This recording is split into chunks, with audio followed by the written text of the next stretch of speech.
Good morning fifth class. आज हम chapter number 12 की वर्कशीट सॉल्व करेंगे। First some is draw a circle of radius 3.5 centimetre, mark 3 points each.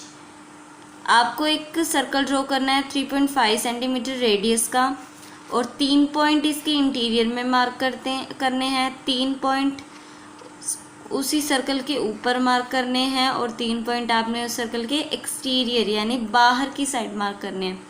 ठीक है, तो फर्स्ट सम आपने खुद करना है। सेकंड सम है how many radii can you draw in a circle. एक सर्कल में आप कितनी रेडियस ड्रॉ कर सकते हैं। जैसे ये सर्कल है, लेट्स सपोज ये सर्कल है और ये इसका सेंटर है। ये सेंटर से लेकर सरकमफेरेंस तक की डिस्टेंस रेडियस होती है। तो आपसे पूछा है एक सर्कल में कितनी रेडियस हो सकती हैं, तो ये तो कितनी भी रेडियस हो सकती हैं। अभी ये ड्रॉ की, इनके बीच में भी बहुत रेडियस हो सकती हैं। तो हम क्या लिखेंगे, अनलिमिटेड रेडियाई, अनलिमिटेड। ठीक है, हम काउंट नहीं कर पाएंगे, इतनी रेडियस हो सकती है इसकी।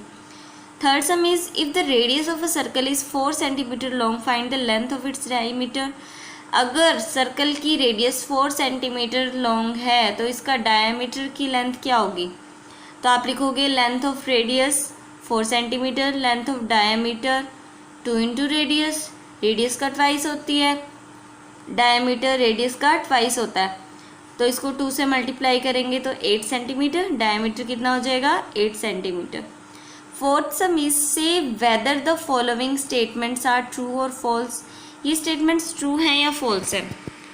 ए part is an angle whose measure is greater than 90 and less than 180 is called an acute angle.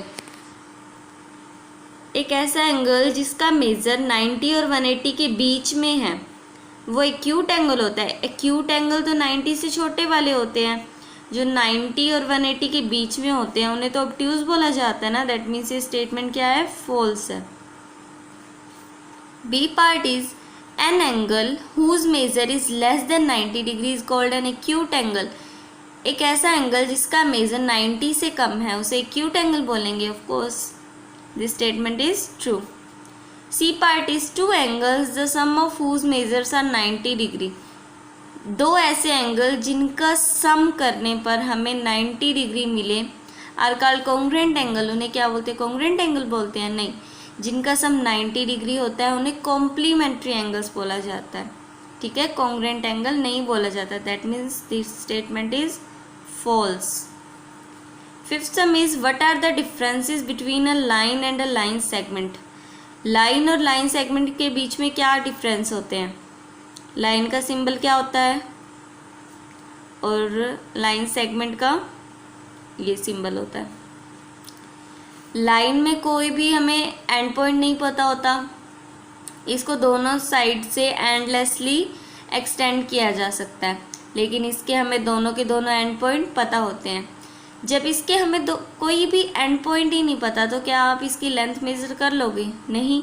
तो इसकी कोई डेफिनेट लेंथ नहीं होती, लेकिन इसकी डेफिनेट लेंथ होती है। Now sixth sum is how does a ray differ from a line segment. एक रे लाइन सेगमेंट से किस तरह से अलग है। रे का सिंबल क्या होता है, जिसका हमें एक ही एंड पॉइंट पता होता है, और लाइन सेगमेंट का अभी हमने पढ़ा दोनों के दोनों एंड पॉइंट हमें पता होते हैं। तो रे लाइन सेगमेंट से किस तरह से डिफर है। देखो, इसका तो हमें सिर्फ एक ही एंड पॉइंट पता होता है, लेकिन इसके दोनों एंड पॉइंट पता होते हैं।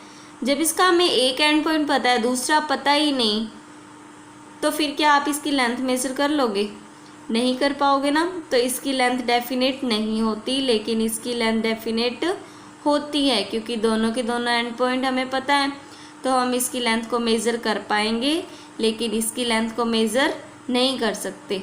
तो ये दो डिफरेंसेस थे इसकी रे और लाइन सेगमेंट के बीच में।